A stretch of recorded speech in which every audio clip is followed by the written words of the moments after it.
नमस्कार दोस्तों।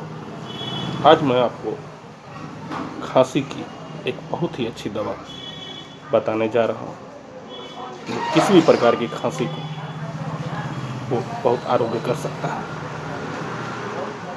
अगर आप भी खांसी की समस्या से परेशान रहते हैं और आप बहुत सारे कफ सिरप दवाइयाँ खा खा कर थक चुके हैं, लेकिन किसी भी कफ सिरप से आपको कोई राहत नहीं मिला, तो बहुत ही बेहतरीन कफ सिरप अल्फा कॉफ का प्रयोग एक बार जरूर करें। यह किसी भी प्रकार की खांसी को बहुत आसानी से ठीक कर सकता है।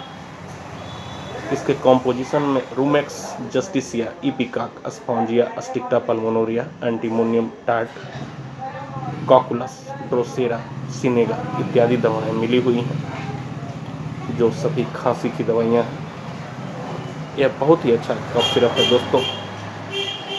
आप इसे प्रयोग में लाएं। छोटे बच्चों को भी दे सकते हैं, छोटे चम्मच से 1 चम्मच 3 बार, और बड़े भी इसे ले सकते हैं। कुछ दिनों के प्रयोग से आपकी खांसी बिल्कुल आरोग्य हो जाएगी।